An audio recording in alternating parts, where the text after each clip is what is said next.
Mau bicara, Makassar bicara, kami lanjutkan kembali pemirsa dan pendengar. Kami masih bersama dengan Pak Abdul Wahab Tahir, anggota DPRD Kota Makassar.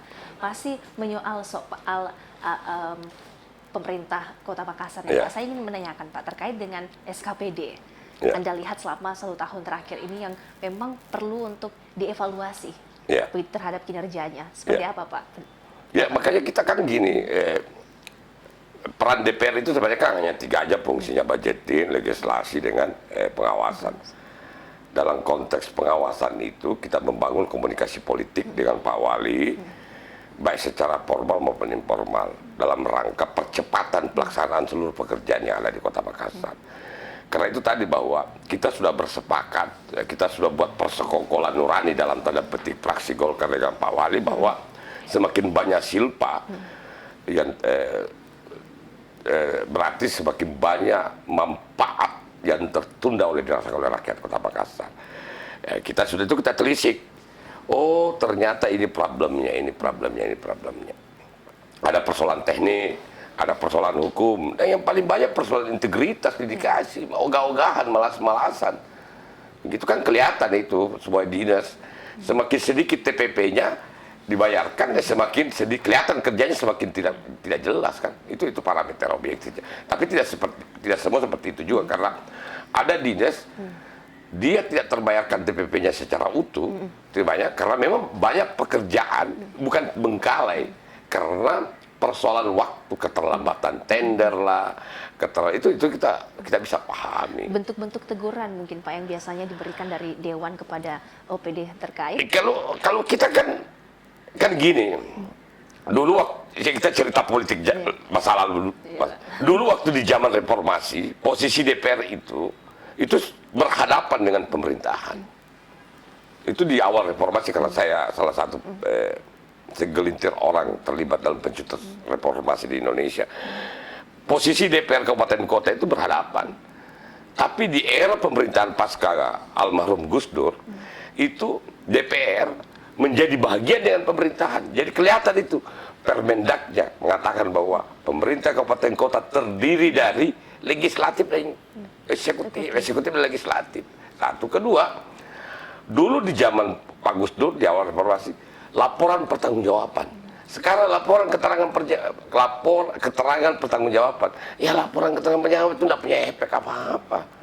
Gitu. Jadi kalau kita ini mungkin di luar substansi, saya hanya mencoba mereview perjalanan sejarah bangsa ini, bahwa andaikan posisi kita seperti dulu berhadapan, selesai mereka semua di luar ini. Kecuali Allah cabut keberanian saya. Tapi kan enggak, posisi kita ini tidak lagi. Jadi apa yang kita lakukan adalah menyampaikan usulan dan saran kepada Pak Wali. Pak, enggak bisa seperti ini. Alhamdulillah direspon. Ya, seperti itu. Karena biar apa juga kita sampaikan ke mereka, kalau mereka memang tidak mau dengar, susah itu. Makanya saya dari awal katakan, ini persoalan integritas, orang yang tidak memiliki dedikasi.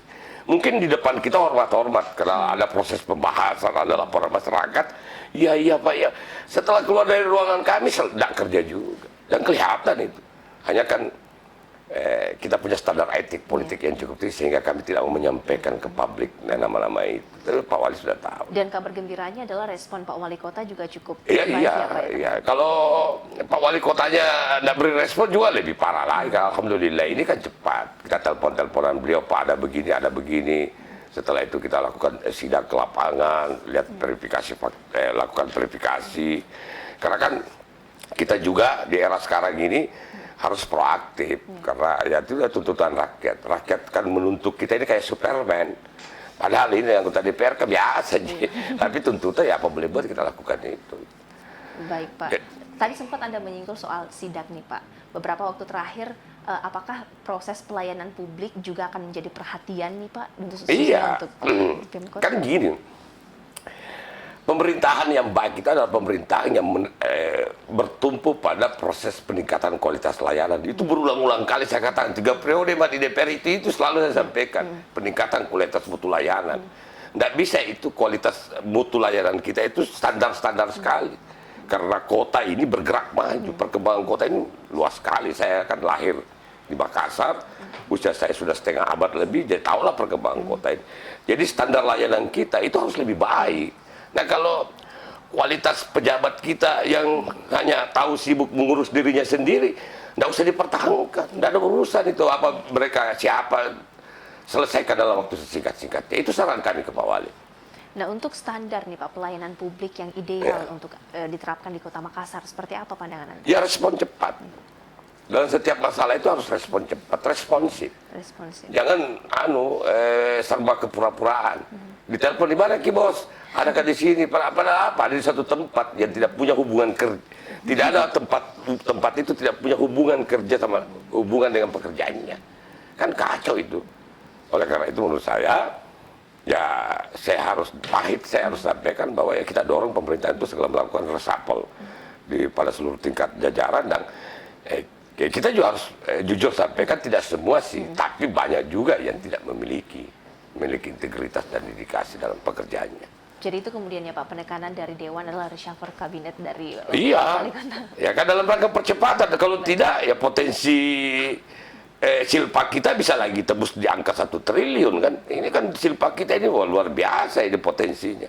Tapi cukup bagus karena laporan Pak Wali, defisit 882 miliar itu kemudian bisa ditutupi dari pendapatan kita. Berarti kerja keras Badan Pendapatan Daerah untuk menutup lubang itu kan, seperti itu. Menyoal soal pelayanan publik Pak, ada istilahnya pelayanan bintang 5. Apakah di Kota Makassar memang penerapannya sudah seperti itu atau bagaimana Pak? Ya, jujur saya harus katakan masih banyak problem lah.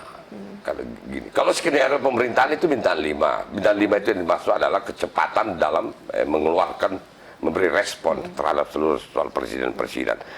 Tetapi kan ya yang problem ini juga ada tidak sedikit banyak orang yang dalam tanda petik bertindak jadi makelar. Ini juga yang mengurusak sistem birokrasi presiden kita. Lantas kedua bahwa ya itu tadi sekali lagi saya katakan tidak memiliki integritas, tidak memiliki dedikasi. Misalkan ada satu tempat, jelas-jelas tempat itu tidak bisa mendapatkan izin, diberikan izin karena tekanan dari kelompok orang yang merasa diri punya saham atau royalti dalam pemerintahan ini. Kan kacau ini pemerintahan dikepung oleh para kalau istilah orang Jakarta dikepung para para pemilik modal. Nggak bisa.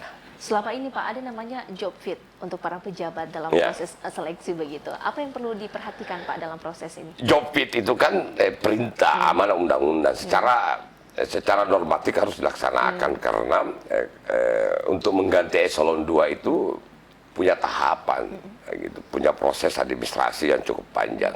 Nah, muaranya terakhir itu mendapat izin dari Mendagri.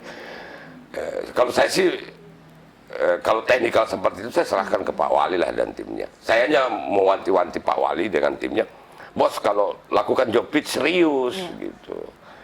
Yang kok juga kelihatan sekali itu orang tidak punya kemampuan dan kualitas dipertahankan gitu, nggak bisa gitu, nggak bisa ini pakai perasaan orang gitu. Lantas saya mau bilang begini, memang ini jago semua kau ini pancing-pancing. Nggak boleh kita kalau saya sebagai seorang politisi menyarankan pemerintah untuk mengurangi beban masa lalu. Seperti apa itu Pak? Maksudnya gini, kadang kita sulit mengambil tindakan karena persoalan perasaan tadi. Nah, perasaan itu biasanya diawali oleh masa lalu. Oleh karena itu menurut saya pemerintahan ini untuk maju ke depan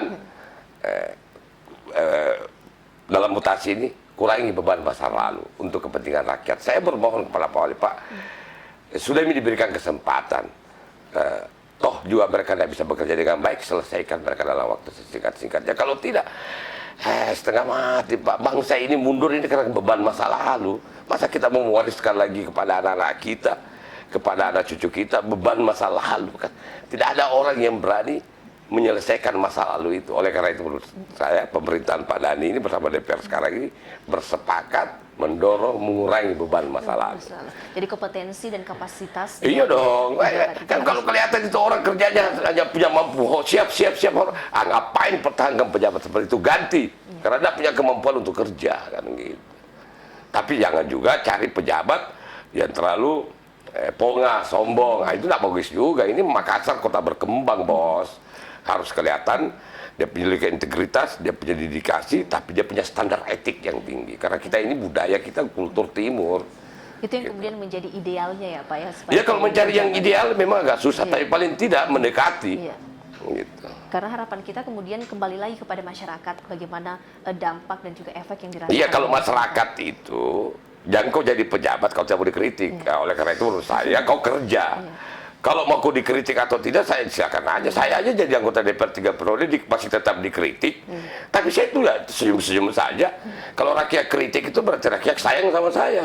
Yang bahaya itu kalau rakyat tidak kritik, berarti dianggap ini biasa-biasa saja. Gitu. Oleh karena itu, kembali pada orangnya, kemampuan orang itu menangkap pesan semiotik dari kritikan dari rakyat itu. Keterbukaan dan transparansi juga. Iya dong, masa kita teriak-teriak akuntabel, baru kita sendiri tidak transparan, tidak akuntabel, kan seperti itu. Baik, kita akan lanjutkan lagi ya Pak ya di segmen selanjutnya. Pemirsa dan pendengar, masih banyak hal-hal yang ingin saya bahas bersama dengan Pak Wahab. Kami akan lanjutkan usai jeda berikut ini.